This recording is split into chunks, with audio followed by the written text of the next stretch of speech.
बाबा इतना भोला है, इनोसेंट है, सब कुछ जानता है, फिर भी इनोसेंट है। तो प्योरिटी माना क्या? अंदर से इनोसेंट रहना, स्पिरिचुअल इनोसेंस कहते हैं ना हम। जब भी टू मच नॉलेज है ना, तो बुद्धि भी टू मच चलती है, और उसमें हमारी जो सूक्ष्म सरलता की एनर्जी, जेंटलनेस, स्वीटनेस, वो खत्म हो जाती है। जैसे हम टू मच बुद्धिवान बनते हैं तो एनर्जी हमारी ज्यादातर हार्ड हो जाती है। तो हमने बहुत बारी देखा बाबा को कैसे बच्चे चाहिए जो बिल्कुल इनोसेंट है। इनोसेंट का मतलब नहीं कि बुद्धू इनोसेंट का मतलब कि जानते हुए भी, देखते हुए भी ना देखो, जानते हुए भी वो बात मर्ज हो जाती है। नहीं, कभी कभी हम बड़े संगठन में रहते हैं, सब कुछ दिखाई तो देता है, राइट। और एक आदत होती है हमारी बुद्धि की, जब भी हम बहुत होशियार होते हैं ना, तो हम राइट रॉन्ग में फंस जाते हैं। इसका ये राइट था, ये रॉन्ग था, ये ऐसा होना चाहिए, वैसा होना चाहिए। जब भी टू मच नॉलेज होता है, अपने आप को सूक्ष्म में हम अपने आप को राइट समझते हैं। राइट समझने के कारण हम खुद परेशान होते हैं।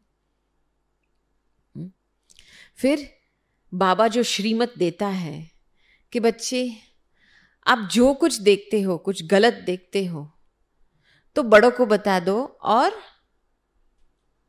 और निरसंकल्प हो जाओ। ये दो एस्पेक्ट है डायरेक्शन में।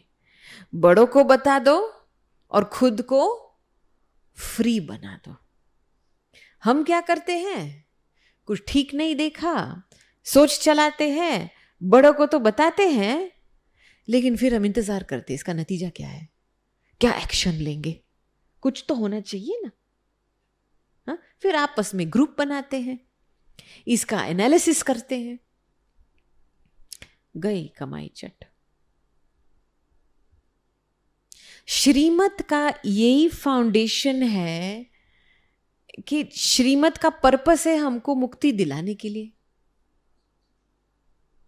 तो ये अनेक प्रकार की जो श्रीमत बाबा ने हमको बताया है, हमको हमारे माइंड को प्योर रखने के लिए बताया है।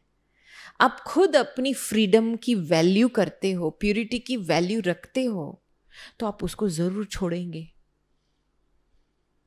क्योंकि किसी और के कर्म के हिसाब किताब के ऊपर आप कमेंट दो, क्रिटिसाइज करो, जजमेंट पास करो, आपको क्या पता इसका अकाउंट क्या है,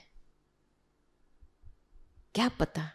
आप बस इतना ही देख रहे हो, बाकी इसकी स्टोरी 84 जन्म कुमों की स्टोरी है।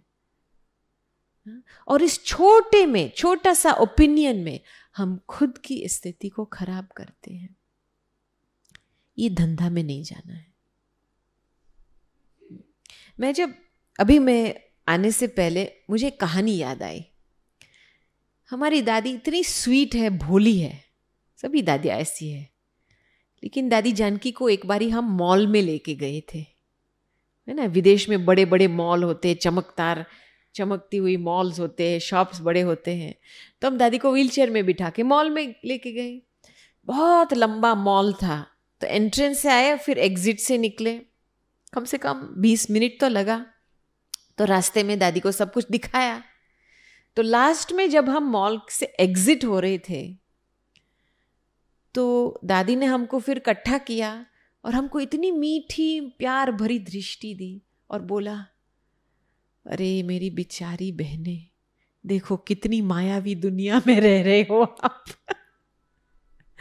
बहुत दया आया दादी को, क्योंकि इतना सब कुछ चमकता हुआ देखते हुए भी। और फिर मुझे दूसरा जो इंसिडेंट याद आया, हंसी वाला था। हमारा जो लंदन का बलवंत भाई है ना, आप जानते हो बलवंत भाई को, हमारा पुराना भाई है वहाँ का, मेंटेनेंस दिखता है सब कुछ। तो उसका बहुत शौक था कि मैं मैराथन करूं। वो मैराथन होता है ना जिसमें वो दौड़ते हैं, 10 किलोमीटर का मैराथन होता है, 1 माइल का मैराथन होता है, 5 माइल का। तो लंदन का मैराथन सारे विश्व में मशहूर है। तो पता नहीं इसके दिमाग में क्या आ गया, लेकिन इसको ये प्रेरणा हुई कि मुझे ये मैराथन ज़रूर दौड़ना है। तो उसने बिल्कुल अपने लिए ट्रेनिंग शुरू किया, और स्पॉन्सरशिप भी लेते हैं। जब भी मैराथन में दौड़ते हैं तो 1-1 माइल के लिए मैंने स्पॉन्सरशिप लेते हैं, फिर जितना दौड़ते उतना पैसा भी मिलता है। वो नॉर्मल एक रिवाज होता है मैराथन का। तो ट्रेनिंग भी किया, भाग भी लिया मैराथन में। तो उसको कोई नंबर तो नहीं आया बेचारे, कई कई जगह पे वो दौड़ने से बजाय वो चल रहा था, क्योंकि ज़्यादातर डिफ़िकल्ट है वो मैराथन। लेकिन उसको पैसा बहुत मिला मैराथन से, क्योंकि इसकी इच्छा थी कि मैं बाबा के लिए कुछ करूं। तो उसको कितना मिला? 33,000 पाउंड्स मिला। बहुत है ये देखा जाए तो फिर बाद में बहुत खुश हो गया, उसको सर्टिफिकेट मिला कि मैंने मैराथन पास किया। तो दादी के पास गया। अभी दादी को कैसे समझाओ मैराथन क्या है? मैराथन का शब्द कोई है क्या हिंदी में? नहीं है ना। तो हम दादी को एक्सप्लेन कर रहे थे, दादी इसमें हमको दौड़ना है। तो दादी पूछती थी क्यों दौड़ना है, ये रेस है तो क्यों दौड़ना है, इसका मतलब क्या है? तो फिर बलवंत ने बोला हम पैसे के लिए दौड़ते। तो दादी ने उसको ऐसे देखा, बोला पैसे के लिए दौड़ते हो, ये क्या? हाँ? फिर बलवंत बहुत खुश हुआ, उसके हाथ में पैकेट था 33,000 पाउंड। दादी देखो मुझे ये 33,000 पाउंड मिला दौड़ने से। फिर दादी लाइट बल्ब ऑन हो गई। दादी ने बोला अच्छा, अरे मुट्ठा तुम और 3-4 बंदे को भी साथ में लेके चलता ना। देखो स्पिरिचुअल इनोसेंस माना बुद्धू नहीं। जो बात में फायदा होता है उसको मल्टीप्लाई करना है। इतना हमको हंसी आई उस समय। बलवंत भाई को बोला अरे मुट्ठा और 2-4 को लेके जाता ना साथ में। तुरंत बुद्धि पकड़ गई उसको। तो आगे के लिए इशारा किया, मैराथन में अकेले नहीं जाना। तो मुझे ये क्यों स्टोरी याद आई, क्योंकि मैंने देखा कि जो हमारे न फायदे वाली बात है, जिसमें हमारा कोई फायदा नहीं है, उसको छोड़ना माना इनोसेंट रहना। Very simple. हाँ, जो बात में मेरी फायदा है उसको ही उठा करके चलना है, ये हमको बहुत इनोसेंट रखती है।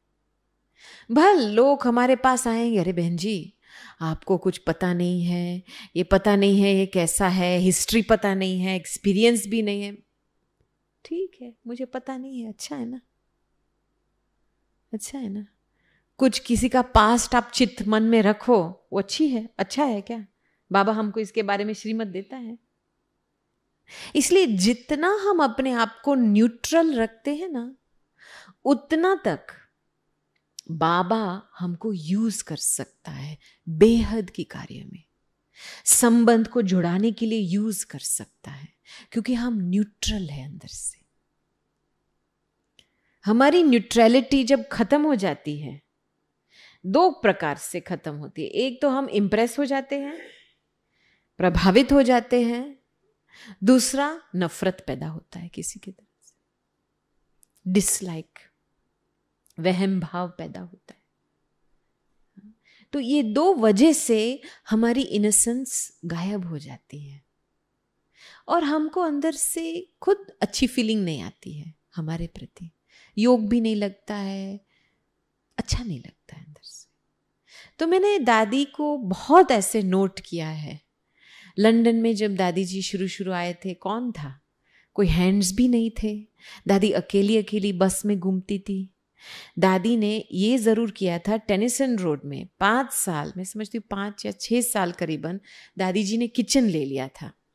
वही खाना पकाती थी, रोटी बनाती थी। हम जब अफ्रीका से लंदन जाते थे हॉलीडेज़ के लिए, तभी हम टेनिसन रोड जाते थे, तो दादी हमको खाना खिलाती थी। तो दादी बहुत ही सिंपल रही है, लेकिन ये ध्यान में रखा है कि जो मेरे फायदे वाली बात है उसको ही उठाना है, बस सिंपल। और मैंने फिर आज थोड़ा सोच चलाया कि हमको न्यूट्रल रहना है हर बात में, तो उसके लिए अभ्यास क्या चाहिए। मैंने खास दादी जी में ये बात नोट की है। बड़ी दादी में ये बात थी, दादी जानकी में तो डेफिनेटली, सभी दादियों में है, साक्षी होकर के सब कुछ देखना। ये समझ लो इन्होंने अवस्था को इतना जमा किया है, साक्षी दृष्टा की अवस्था, कि जैसे ऑटोमेटिक उनके सामने जो भी आता है इफेक्ट नहीं होता है। मुझे पता है, एक बारी बड़ी दादी को हम कॉटेज के बाहर वॉकिंग के लिए लेके जाते थे। तो वॉकिंग के बाद हम सिटिंग रूम में पहुंचे। सिटिंग रूम में जब हम पहुंचे तो कोई बहन आई थी, बहुत डिस्टर्ब थी, जोर जोर से बोल रही थी। कुछ अपने डिपार्टमेंट में कुछ संघर्ष हुआ था किसी के साथ, उसको ठीक नहीं लगा, तो बहुत जोर जोर से बोल रही थी। मैं तो साइड में बैठी थी, लेकिन मैं जब वो सीन देख रही थी, मेरे में व्यर्थ संकल्प शुरू हो रहा था। हालांकि मैं उस सीन में हुई नहीं, वो मेरे साथ थोड़ी बात कर रही है, दादी के साथ बात कर रही है। तो मैंने दादी जी का जब चेहरा देखा, तो दादी जी का चेहरा बिल्कुल न्यूट्रल था, कुछ एक्सप्रेशन इतना ऐसा नहीं था, शांत थी दादी जी। और वो बोलती रही। फिर लास्ट में जब उसने पूरा किया तो दादी ने उसको बोला, अच्छा और कुछ बोलना है? नहीं, बस एप्पल लेके दे दिया, उसको रवाना कर दिया। मैं तो हैरान हो गई, ये तो इतना सारा कुछ बोल के गई। दादी इसको कन्विंस भी नहीं किया, दादी ने उसको समझाने की भी कोशिश नहीं की, ये क्या? तो मैंने दादी को पूछा, दादी ये इतना सारा कुछ बोल के गई लेकिन आपने कुछ जवाब भी नहीं दिया, ये कैसा हुआ, क्या हो रहा है ये? तो दादी ने मेरी तरफ देखा, अरे पगली, दादी तो सुन भी नहीं रही थी वो क्या बोल रही थी। दादी तो बाबा के साथ बैठी थी ताकि जो उस आत्मा को चाहिए बाबा के तरफ से उसको मिले। देखो, मैंने उस दिन साक्षी माना क्या सीखा। साक्षी माना साथी का अनुभव रहे, इतना रहे, क्योंकि काम उसका है। जब भी हमारे सामने कोई ऐसी घटनाएं आती है, क्यों आती है? कुछ निवारण चाहिए ना, उसको कुछ एनर्जी चाहिए। जब साथी हमारे साथ होगा तभी एक हाल निकलेगा ना सिचुएशन का। तो मैंने ये दादियों में बहुत देखा है, कभी भी बाबा का साथ नहीं छोड़ते हैं, चाहे कुछ भी होता है ड्रामा के सीन में।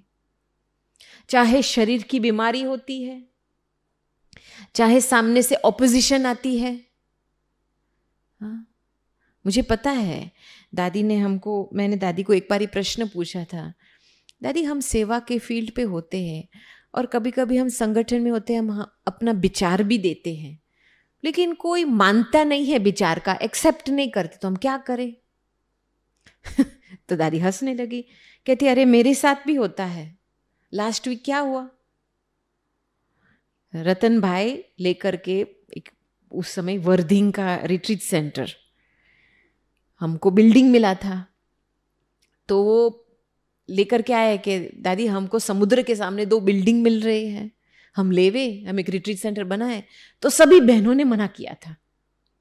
दादी की प्रेरणा थी कि जैसे कराची में था ऐसे होना चाहिए, लेकिन सभी ने मना किया, अरे दादी हमारे पास ऑक्सफोर्ड है, इतना बड़ा हाथी है, हम दूसरा रिट्रीट सेंटर लेकर के करेंगे क्या? बात खत्म, दादी साइलेंस में चली गई। तो फिर दादी ने मुझे जवाब दिया कि देखो, जब भी हमारा संकल्प नहीं है, जो ड्रामा में नूंधा हुआ है उसका संकल्प है, डिटैच हो जाओ, उसके टाइम पे होगा। जब भी हम मेरा संकल्प पकड़ के बैठते हैं ना, तब हठ लगता है, जिद्दी होते हैं, बस मेरा संकल्प को क्यों नहीं माना। अरे ये तेरा संकल्प थोड़ा है, ड्रामा में जो नूंधा हुआ है उसका संकल्प आपके मन में उत्पन्न हो रहा है। अभी समय ठीक नहीं है उसका, लेकिन ऐसा समय आएंगे जो सभी एक्सेप्ट करेंगे। इसमें धैर्यता रखो। दादी की 2 जबरदस्त शक्ति थी। 1 पावर ऑफ पेशेंस, धैर्यता की शक्ति, दूसरा पावर ऑफ एडजस्टमेंट। इन दोनों शक्तियां से दादी इतनी आगे बढ़ी है, सभी के साथ सेट हुई है। रियली मैंने देखा है आंखों से। जब भी हम दादी के पास जाते थे, चाहे पुरुषार्थ की बात होती थी, हमने कुछ स्पेशल पुरुषार्थ किया, वो खत्म हो गया, या कुछ ऐसे कॉम्प्लिकेटेड हमारे सामने समस्या आती थी, दादी हमको एक जवाब में लाइन देती थी, आंसर देती थी, वेट एंड सी। जल्दी सोच नहीं चलाओ। धैर्यता माना क्या? To the power of waiting. खुद की बुद्धि को रोक लो, डिटैच होकर के देखो। आप पे ही वो सीन दिखाएंगी क्या करना है। सोच चलाने से कोई फायदा नहीं होता है। तो धैर्यता की जो शक्ति है वो बहुत ही जबरदस्त शक्ति है। इस शक्ति के आधार से सर्व गुण आते हैं हमारे पास। धैर्यता खत्म, नम्रता खत्म, मधुरता खत्म, सहन शक्ति खत्म वो एक्टिवेट ही नहीं होते हैं। तो दादी जी ऑलवेज पेशेंस को नंबर 1 गुण मानती थी, और साक्षी दृष्टा की अवस्था में रहना। मुझे पता है सेवा की फील्ड में बहुत कुछ होता है। हम जब साउथ लंदन में एक बारी गए थे, तो वहाँ पे लंदन के लोग थोड़े ज़्यादा टेंशन वाले होते। लंदन ऐसे ही जगह है। तो पब्लिक टॉक में एक भाई आया था। ये भाई बिल्कुल आगे बैठा था, और मैं जो लेक्चर दे रही थी उसका पूरा मैं देख रही थी। वो इतना नोट्स ले रहा था, तो मैंने सोचा चलो अच्छा स्टूडेंट है, नोट्स ले रहा है। फिर लास्ट में क्या हुआ कि जब प्रश्न उत्तर का थोड़ा समय होता है ना, तो हम खोलते हैं। तो उस समय में उसने हाथ ऊंचा किया, कहता मेरा कोई प्रश्न नहीं है, लेकिन मैं थोड़ा करेक्शन देना चाहता हूं। अच्छा, तो उसने क्या बोला, बहन जी आपने जो ये शब्द बोला ना, ये ठीक नहीं था, उसके बदले में ये शब्द बोलना था। फिर ये जो दूसरा शब्द बोलना ना, ये भी ठीक नहीं था, उसके बदले में ये शब्द बोलना था। ऐसे उसने लंबी एक लिस्ट बनाई थी, और मुझे बता रहा था कौन से अयथार्थ शब्द मैंने यूज किए थे, उसके बदले में कौन से शब्द यूज करने होते हैं। मैं तो आश्चर्य हो गया। मैंने बोला ये तो पहली बार हो रहा है। तो मैं देखने लगी, 1 मिनट पास हुआ, कुछ हुआ नहीं मुझे। 2 मिनट पास हुआ, कुछ हुआ। फिर तीसरे मिनट में मुझे कुछ अंदर से वो अधैर्यता की फीलिंग शुरू होती है ना, वो शुरू हो गई। उस समय मैंने तुरंत बाबा को आह्वान किया, बाबा आ जाओ, आपके बच्चे को जो चाहिए दे दो, लेकिन आप अभी आ जाओ। क्योंकि हमारी कैपेसिटी से तो हम इतना धैर्य बन सकते हैं। बाबा जब साथ में होता है तो बेहद की धैर्यता होती है, राइट। तो बाबा का जैसे मैंने आह्वान किया, वैसे उसने अपना प्रवचन रोक लिया मिड सेंटेंस। फिर बोलता है बस इनफ, जो बोलना था मैंने बोल लिया। फिर मैंने उसको, बाबा साथ में था ना, मुझे अंदर दिल में बहुत प्यार उत्पन्न हुआ उसके प्रति। मैंने सोचा कितनी मेहनत की है ये भाई ने, हाँ, तो थैंक्स तो बोलना चाहिए ना। तो मैंने बोला बहुत थैंक्स भाई, आपने बहुत मेहनत की है, बस काम खत्म। ये बाबा की शक्ति, बाबा का साथ, बाबा का प्यार का अनुभव आपकी बुद्धि को अभिमान से दूर, सेफ, प्रोटेक्ट रखती है। देखो, बाबा का साथ ना होता तो क्या होता? थोड़ा चिड़चिड़ापन अंदर से शुरू होता, इरिटेशन शुरू होता, ये क्या बोल रहा है, कब बंद करेगा ये, राइट? वो मेरी इंटेलेक्ट रिएक्शन में आ जाती, उस समय मेरी स्थिति बिगड़ती। तो दादियों ने तो ऑलरेडी ये सीक्रेट फॉर्मूला पक्का किया है कि बाबा को तो साथ ही रखना है। और आप ट्रायल करके देखो, समझो कोई आपके ऊपर गुस्सा करता होगा, उस समय रियली बाबा के साथ बैठेंगे ना, वो वाइब्रेशन आपको टच ही नहीं करेंगी। मेरा बहुत बारी ऐसा अनुभव हुआ है। वो आएंगे, अपना बोल के चले भी जाएंगे, जैसे बस पत्थर पे पानी, कुछ हुआ ही नहीं। और फिर जब भी कुछ टच नहीं हुआ है तो भूलने का क्या है? Nothing to remember, nothing to forget, क्योंकि आपने अंदर लिया ही नहीं था, तो फिर भूलना भी नहीं है, याद भी नहीं करना है, भूलना भी नहीं है। ये हमारी दादियों में ये सबसे बड़ी ये विशेषता है। प्रैक्टिकल बात है ये, और ये आपको हर समय पे काम में आएगा। ये सिर्फ एक टाइम होकर के नहीं करना है, बार बार इसको। अभी चलो, साक्षीपन की अवस्था समस्याओं के सामने हम रखते हैं, फिर आती है संबंध में। संबंध में तो हम आपस में बातें करते हैं, फ्रेंडशिप रखते हैं, साथ में खेलते हैं, खाते हैं, रहते हैं साथ में। तो उसमें डिटैचमेंट माना क्या? क्या? इसमें मैंने जब दादी में नोट किया था, कोई आज मुझे बता रहा था कि खास करके बड़ी दादी का रूप बहुत न्यारा प्यारा था शुरू से लेकर के। जब भी बड़ी दादी तो प्यार से आकर्षित करती थी, लेकिन दादी जानकी शुरू शुरू में काफी ऑफिशियल थी। विदेश में रहना माना थोड़ा ऑफिशियल भी रहना पड़ेगा, क्योंकि आप ज्यादा हल्कापन में आ जाएंगे ना तो वो लोग ज्यादा फेमिलियरिटी हो जाते हैं उनके पास। वैसे ही जैसे यहाँ देश में, भारत देश में मान देने का, रिस्पेक्ट देने का रवाज है हमारा, बड़ों को रिस्पेक्ट देना। वहां नहीं है ऐसा, वो बस जानकी जानकी करके पुकारते हैं। आपको पता है, डॉक्टर निर्मला जब पहली बार ऑस्ट्रेलिया गए थे ना, तो सभी वहां पहले शुरू में भाई लोग थे जो सेंटर चलाने वाले थे, सेवा की, फॉरेन सेवा की शुरुआत में बहुत भाई लोग थे।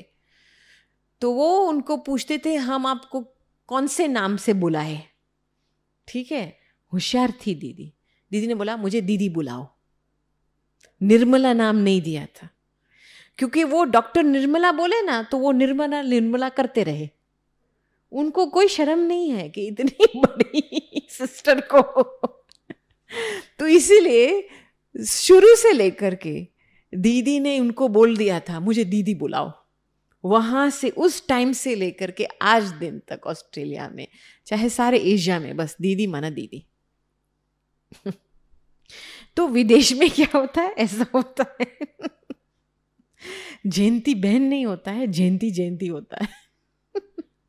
वो तो यूज्ड टू हो जाते हैं, लेकिन थोड़ा ऑफिशियल रहना पड़ता है ताकि ऐसे हल्कापन में और ना चले। तो बाद में दादी तो बहुत ही स्वीट, लविंग, डिटैच्ड बन गई थी। लेकिन मैं क्यों ये आपको सुना रही हूं? तो मैंने दादी में ये बात नोट किया कि दादी की साक्षीपन की अवस्था किस आधार से बनी है। बाबा का साथ रखना तो एक बात है, लेकिन दूसरे तरफ दादी जी ने ड्रामा को बेस्ट फ्रेंड बना दिया था। कैसे? उनमें इतना पक्का था कि जो हो रहा है वो कल्याणकारी है, देखते चलो, बहुत पक्का था। तो इसलिए ड्रामा में इंटरफियर नहीं करती थी, ड्रामा में इंटरफियर नहीं करती थी, किसी के पाठ में इंटरफियर नहीं करती थी। यज्ञ की शुरुआत में, मैं विदेश की बात करती हूं, जब भी परिवार को जमाना होता है तो डिसीजन लेना पड़ता है। कोई आता है, दादी मुझे इनहेरिटेंस मिला, मैं जॉब छोड़ू वो छोड़ू, तो दादी राय देती थी, जीवन के लिए राय देती थी। लेकिन ऐसा टाइम फिर आया जो दादी ने वो भी डायरेक्ट एडवाइस देने का बंद किया। और जब भी मुझे याद है, एक दफ़ा मैं ट्रांसलेशन कर रही थी तो एक बहन आई थी। उस बहन को जॉब पूरा हो गया था, उसको अच्छा पेंशन भी मिला था, और उसके अंकल या आंटी कोई कुछ ने शरीर छोड़ा, उसको बहुत बड़ा इनहेरिटेंस का पैसा मिला था। तो दादी के पास मैं क्या करूं इससे? दादी साइलेंस में चली गई। और फिर पहली बार मैंने दादी के मुख से सुना, दादी ने उसको प्रश्न पूछा, आपकी फीलिंग क्या है? मैं तो आश्चर्य खाया, मैंने बोला ये क्या? पहले पहले तो दादी सीधा डायरेक्शन देती थी, ऐसे करो वैसे करो। अभी तो जैसे यू टर्न लगाया दादी ने, और वो सभी को पूछते आपका फीलिंग क्या है। तो मुझे इससे पता चला कि ऐसा समय आता है हमारे में कि जब हम डिसीजन लेते हैं तो डिसीजन लेते हुए हम इनके लिए रिस्पॉन्सिबल भी बन जाते हैं, ठीक है? लेकिन उसका एक लिमिट होता है। और फिर जमाना जब बदलता है, लोगों की कैपेसिटी अलग होती है, वो समर्पित नहीं हो सकते, संगठन में नहीं रह सकते, भल धन की सेवा करते हैं, भल जो भी तन की सेवा करते, लेकिन संगठन में रहने की शक्ति नहीं होती है। तभी दादी इनके लिए निर्णय नहीं लेती है। समझ में आई बात? दादी इनको पूछते आपकी फीलिंग क्या है। फिर जब भी वो अपनी अंदर की फीलिंग बताते हैं तब दादी राय देती है। लेकिन ऐसे नहीं कि मैं जो कहूं ऐसे करो, आपकी चॉइस है, उसको चॉइस देती थी। तो मैंने बहुत बारी देखा कि ऐसे युक्ति रची थी कि जो वो अपना डिसीजन लेवे तो अपने पैर पे खड़ा हो सकता है वो व्यक्ति। तो हमारे जब आपस में जब कोई हमारे पास आता है, प्रॉब्लम लेके आते हैं, तो जल्दी अपनी बुद्धि को यूज नहीं करो। मैं क्या कहती हूं, प्रॉब्लम माना कंफ्यूज्ड सॉल्यूशन। प्रॉब्लम में ही, समस्या में ही आंसर होता है, लेकिन कभी कभी उसकी बुद्धि काम नहीं करती है, तो उसको सिर्फ हमारे सहयोग, शांति का सहयोग, क्लैरिटी का सहयोग चाहिए। तो प्रश्न पूछते रहो, जब तक उसकी बुद्धि क्लियर ना हो जाए तब तक प्रश्न पूछते रहो, फिर आप पे ही डिसीजन लेगा और आप मेहनत से छूट जाएंगे। बहुत इजी तरीका है ये। दूसरा कि दादी में मैंने देखा कि संबंध में ज्ञान युक्त प्यार था दादी का। मुझे याद है, बहुत साल पहले की बात है, ऑक्सफोर्ड की बात, जब भी हमने ये ब्रायन भाई है ना जो SML कराता था, मार्क भाई, पुराने हैं, विदेश के भाई, ऑस्ट्रेलिया वाले भाई था। तो हम दोनों ने एक प्रोजेक्ट शुरू किया था ऑक्सफोर्ड में, उसका नाम था ग्लोबल एग्जीक्यूटिव रिट्रीट, जो विश्व भर से जो मुख्य ऐसे फॉर्च्यून 500 के CEOs थे, हाँ, उनके छोटे छोटे ग्रुप बना करके हम रिट्रीट में बुलाते थे, दादी जी के साथ और ब्रायन भाई के साथ, माना स्पिरिचुअलिटी इन बिजनेस। तो उस समय एक बहुत अच्छा ग्रुप था, 35-40 का ग्रुप था, और एक शाम के समय पे सेशन रखा था, इंटरव्यू सेशन रखा था। तो उसमें हमारे जो नेविल भाई है जो ऑक्सफोर्ड में रहते हैं, वो जर्नलिस्ट है, लंबा भाई, चश्मे वाला, शायद आपने देखा होगा उसको। तो वो दादी का इंटरव्यू ले रहा था और हम ट्रांसलेशन कर रहे थे। तो दादी जी यहाँ बैठे थे, ब्रायन यहाँ बैठा था, तो इन दोनों के बीच में इंटरव्यू ले रहा था। तो नेविल भाई ने दादी को पूछा कि दादी आप तो ब्रायन को 25 साल के ऊपर से जानते हो, उसकी विशेषता बताओ। Simple question. तो दादी ने गोलमोल जवाब शुरू किया। कहते आप देख रहे हो, सेशन करा रहा है, अपना पार्ट बजा रहा है, ऐसे करके गोलमोल गोलमोल। सीधा जवाब नहीं दिया। फिर 1 मिनट के बाद नेविल भाई ने दादी को रोका कि दादी आप है ना, हमको सीधा जवाब दे दो कि ये ब्रायन भाई की ये विशेषता है, बस ऐसे ही बोलो। तो जब दादी को ऐसे कोई करता है ना तो सीधा जवाब निकलता है। दादी ने फिर डायरेक्ट जवाब दिया, मैं क्यों इसके पार्ट में इंटरफियर करूं?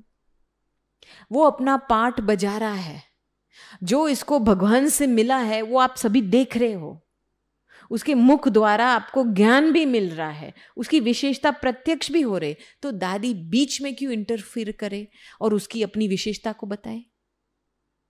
क्योंकि आज दादी उसकी विशेषता बताएंगी तो कल उसको परमिशन होंगी दादी की कमजोरी निकालने की, और दादी को ऐसे संबंधों के खेल में नहीं जाना है।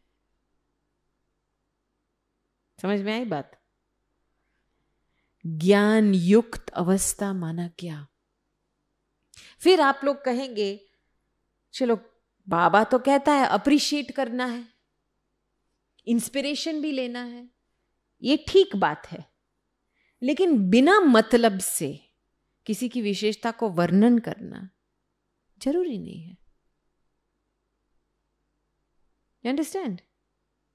कभी ऐसे समय आता है जो आपके सामने कोई व्यक्ति आता है, वो थोड़ा निराश होता है या सम्मान की कमी होती है, तभी उसकी विशेषता को खुद उसके सामने प्रत्यक्ष करने के लिए पर्पस के हिसाब से तभी बोलो तो उसका स्वमान उठता है, तो ठीक है। लेकिन जो आप देखते हो कि अपना पार्ट बजा रहा है, इंस्पिरेशन तो लो, लेकिन ज्यादा ऊपर ऊपर से वर्णन करने की जरूरी नहीं है। क्योंकि सूक्ष्म में क्या होता है, जब हम ज्यादा वर्णन करते हैं ना तो हम हमारे तरफ ध्यान खींचवाते हैं, और आज मैंने एक्स्ट्रा वर्णन किया तो कल वो मेरे प्रति भी एक्स्ट्रा वर्णन करेंगे। कार्मिक लॉ है। और फिर आप एक एक्सपेक्टेशन जो संबंध में होता है उसके खेल में फंस जाएंगे। दादी इतना खुद को बचा के रखती थी, क्योंकि अधीनता जब आती है ना, संबंध में आती है। दादी बहुत समय के बाद, दादी जी तो हम जब जाते थे ट्रैवल में तो हम अलग अलग बहनों को चांस देती थी, हम दादी के साथ ट्रैवल करते थे, लेकिन दादी बहुत इंडिपेंडेंट थी। क्यों? क्योंकि वो किसी के अंडर रहना नहीं चाहती थी, अधीन नहीं बनना चाहती थी। तो स्पिरिचुअल इंडिपेंडेंस माना क्या? जब भी अंदर से वो फीलिंग आती है, जब भी एक बल एक भरोसा नहीं होता है या एक बाबा दूसरा नहीं कोई होता है, तो अंदर से वो फीलिंग आए कि कोई मेरे लिए कुछ करे, कोई मुझे देखे, कोई मुझे पूछे, कोई मुझे सहयोग देवे, कोई मुझे कर, वो फीलिंग आती है। लेकिन जब बाबा होता है साथ में, एक बल एक भरोसा होता है, तो जैसे दुनिया आपकी है, सभी आपके हैं, वो फीलिंग नहीं आती है कोई मुझे मदद करे, कोई मुझे मेरा देखे। तो इसीलिए मैंने बहुत ही एब्जॉर्ब किया है दादी से कि बाबा का साथ कैसे रखना है। और ये जो सूक्ष्म में जो वीक थॉट्स आते हैं उससे दूर रहना है। आएंगे, पूर्व जन्म का बोझा बहुत है सिर पे, वो तो आएंगे ही, उसका काम है आना, लेकिन हमारा काम क्या है? साक्षी होकर के उसको विदाई देना। इंटरफियर नहीं करो बीच में। लास्ट में एक स्टोरी सुनाती हूँ, ये शायद 10 साल पहले की बात होंगी। तो 10-11 साल पहले जब फ्यूचर ऑफ पावर पहले पहले शुरू हुआ था, तो हमको निमित्त बनाया गया था निज़ार भाई के साथ पूरा फाउंडेशन 1.5 साल के लिए उसका सेटिंग करना भारत में। तो हम चक्कर लगा के बीच में मधुबन आ गए थे ऑफ सीजन। तो दादी जी बहुत ही बीमार हो गई थी उस समय। चेस्ट इन्फेक्शन था, यूरिन इन्फेक्शन था, हाई ब्लड प्रेशर था, आवाज़ भी चला गया था। फिर भी दादी हमको इशारा करती थी किसी को मना नहीं करो। जो भी आता था दरवाजे पे वो दादी जी से दृष्टि लेकर के हम टोली देते थे, वो चले जाते थे वही हालत में। अब देखो, और फिर हम 24 आवर्स रात दिन हम दादी के साथ रोटा बनाते थे, रहते थे दादी के साथ। तभी उस समय जो हमारी गायत्री बहन है ना न्यूयॉर्क की, उसको घबराहट हुई शायद कुछ हो ना जावे दादी को, तो वो न्यूयॉर्क से खास प्लेन लेकर के आई मधुबन, केवल 1 वीक के लिए दादी को मिलने के लिए। तो 5 दिन के बाद थोड़ा सा सारा दादी को ड्रिप चढ़ा हुआ था, इतना था, थोड़ा सा जैसे तबीयत ठीक होने लगा। तो दादी में इतनी एनर्जी थी कि वो अपने सोफे पे बैठ गई। तो गायत्री बहन ने दादी को प्रश्न पूछा कि दादी आपकी एनर्जी कहां से आती है? 1 मिनट मरने लायक और दूसरे मिनट बैठ करके मुझे बादाम दे रहे हो। तो दादी ने आंख बंद करके बोला कि दादी को एक ड्रामा का राज पता है, जो आएगा वो जाएगा, तो दादी सिर्फ इंतजार करती है। थोड़ा सा भी इंटरफियरेंस नहीं। और वो देखो, जब शरीर का टेस्ट पेपर होता है, चलो बाहर के कोई समस्या होता है तो आप समझेंगे आएगा तो जाएगा, कोई व्यक्ति है तो वो आएगा तो जाएगा, लेकिन जब शरीर का टेस्ट पेपर होता है तो क्या होता है हमारे मन में? ये क्यों आया, कितने दिन तक चलेगा, कब जाएगा? दादी ऐसे संकल्प रचती ही नहीं है, बस इंतजार। आया है सो जाने के लिए, विदाई दे दो। और दादी इंटरफियर नहीं करती, इसलिए वो जल्दी पास हो जाता है। इसको कहेंगे सत्तो प्रधान पुरुषार्थ। रजो प्रधान थोड़ा मन बुद्धि दौड़ती है, क्या होगा कैसे होगा, चलो मैं दवा ले लूं, थोड़ा सा इंटरफियरेंस। और तमो प्रधान, अरे हाय बापा ये क्या हुआ, हम मरने लायक बन गए, डिप्रेशन में चले जाते। सत्तो रजो तमो।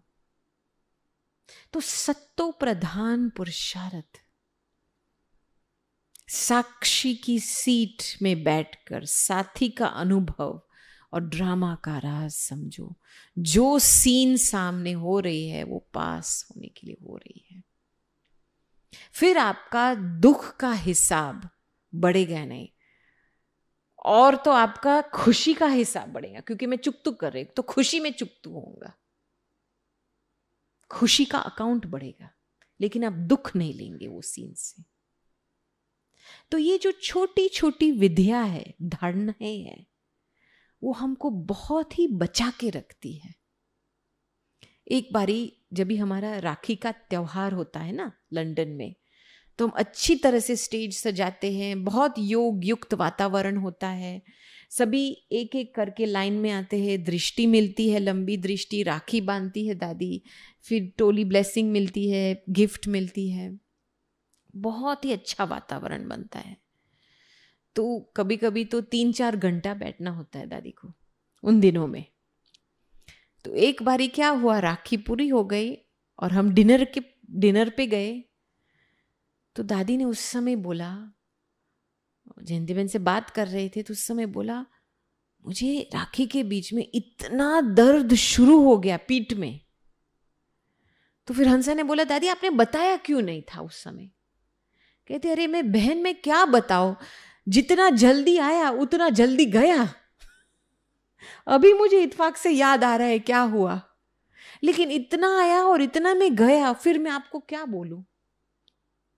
ये जल्दी चीज पास हो जाती है, क्योंकि ये एक ही जन्म है जिसमें कमाई भी करनी है जबरदस्त, चुकतू भी करना है। तो कौन सी अवस्था में रहना है जिसमें दोनों चीज एक साथ हो सकती है? वो है साक्षी दृष्टा की अवस्था। फटाफट चुप तो हो जाती है, इस तरफ जमा होती है। दादी जी की लाइफ में एक नियम था, 0 वेस्ट। इसीलिए दादी जी का स्वस्थ प्रकृति दादी को साथ देती थी, क्योंकि कभी भी दादी ने ना बोल वेस्ट किए हैं, ना कर्म वेस्ट किए, ना संकल्प वेस्ट किए हैं। तो ये स्टोरी ऐसा ही है कि उन दिनों में दादी में एनर्जी होती थी तो नीचे कॉन्फ्रेंस चलता था, ऊपर भट्टियाँ चलती थी, ऊपर नीचे करते रहते थे दिन में 3-4 बारी। तो वो दिन में दादी के साथ सारे दिन थी। और दादी तो गाड़ी में ईमेल पढ़ती है, खाती है, कुछ पीती है, फ़ोन पे बात करती है, रीडिंग लाइट होती है। हमारे से तो नहीं होता है ये, हमको तो सीधा ही देखना होता है। ठीक है, तो वो ऐसा दिन था जो हम तीसरी बारी नीचे जा रहे थे और हम दोनों पीछे बैठे थे। दादी जी ईमेल पढ़ रहे थे और हाथ में कुछ ड्रिंक था फ्लास्क में, और हम ऐसे थे साइड में।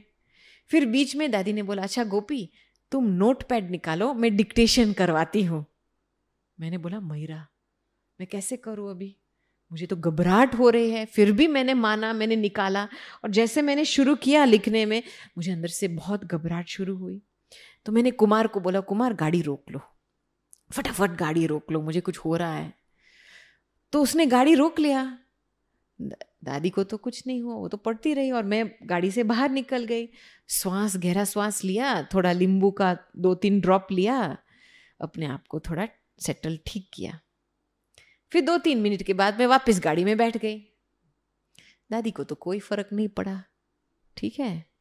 फिर मैं ऐसे धक होकर के बैठी बाजू में। तो फिर दादी मेरी तरफ ऐसे देखने लगी, ऐसे चश्मे नीचे किया, मुझे दृष्टि दिया और बोला, आपको ये नहीं होना चाहिए। बस मैंने हाथ जोड़ लिया। मैंने बोला, कोई और होता आपके जगह पे तो पूछता आपको एक गिलास पानी चाहिए, आप ठीक हो, थोड़ा हाथ भी फिरा था मेरे पीठ पे, लेकिन आप मुझे ऐसे क्यों बोलते हो कि तेरे को ये नहीं होना चाहिए? आप मेरे से कितने 4 गुना बड़े हो, नहीं कितने बड़े हो, और मैं छोटी। आपको कुछ नहीं होता है, आप खाते हो, पीते हो, सोते हो, बात करते हो गाड़ी में, आपको कुछ नहीं होता है, पेट का पानी भी नहीं हिलता है, तो मुझे क्यों होता है? जैसे छोटा बच्चा रूठता है ना, ऐसे बन गई थी। बहुत मीठा सीन था उस समय। तो दादी हंसने लगी। मैं बताओ? मैंने बोला हाँ बताओ। तो फिर कहती है, आप लोग छोटी छोटी बातों में टाइम वेस्ट, एनर्जी वेस्ट करते हो। तुम भोजन के समय में क्या बातें कर रही थी, फालतू बातें प्रवीणा के साथ? सब कुछ नोट किया था दादी ने। थोड़ा सा भी वो वाइब्रेशन पहुंचता है ना, देखा जाए तो वाइब्रेशन पहुंचता है। तो मैंने माना जरूर दादी, हम आपस में फेमिलियरिटी में थोड़ा आ जाते हैं, ज्यादा बोल लेते हैं, ज्यादा कुछ कर लेते हैं, वेस्ट एनर्जी। तो दादी ने बहुत अच्छा जवाब दिया। कहती है, देखो जब भी एनर्जी, बोल, कर्म कुछ भी वेस्ट होता है ना, तो वो व्यर्थ का आत्मा के ऊपर बोझा बनता है, सूक्ष्म एक बोझा बनता है, व्यर्थ का बोझा। और वो व्यर्थ का बोझा शरीर के बैलेंस को अफेक्ट करता है, फिर आपको इन छोटी छोटी बातों में भोगना पड़ता है। ये दादी जी का प्यार था। ऐसे ऐसे ऐसे नहीं ऐसे नहीं कि भाकील पहना दो बस ठीक हो जाएगा, नहीं, बिल्कुल ज्ञान युक्त प्यार, सीधा डायरेक्ट, जैसी है वैसी बात बताती। और मुझे अंदर से इतना प्यार, जैसे दिल भर गया था। मैंने सोचा ये है सच्ची फ्रेंड। ऊपर ऊपर से काम चलाओ कभी नहीं बात करेंगे, सीधी बात बताएंगे। जो आपके पास हिम्मत है पूछने के लिए तो सीधा जवाब मिलेगा। उस समय चलो मैं रूठती और दादी ने मुझे प्यार नहीं दिया, मूड ऑफ हो जाता, तो मैं क्या सीखती? कुछ भी नहीं। तो ये स्टोरी की बात कर रहे हैं कितना सीखने को मिलता है जब भी हम खुले दिल से अपनी बात भी करते हैं और हम वो भावना भी रखते हैं। तो फिर मुझे पता चला दादी के प्रकृति के ऊपर क्यों इतना कंट्रोल है, क्योंकि in her life she has a 0 waste policy, 0 waste. तो सहयोग देता है प्रकृति, आप पे ही सहयोग देता है। ठीक है, थैंक यू। ओम शांति। मैं तुझको नजर आऊं, तू ही मुझको नजर आए, है मन में यही भगवन प्यारी सी आशाएं। मैं तुझको नजर आऊं, तू ही मुझको नजर आए, है मन में यही भगवन प्यारी सी आशाएं। मैं तुझको नजर आऊं।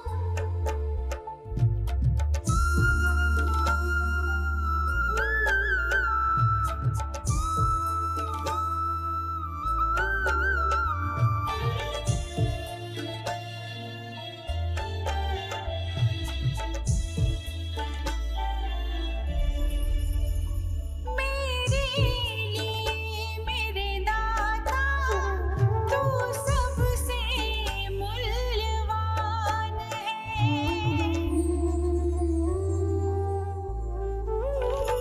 मेरे लिए मेरे दाता तू सबसे मूल्यवान है। नहीं चाहे खुशियाँ जन्नत की, खुशियों का तू ही जहान है। तुझे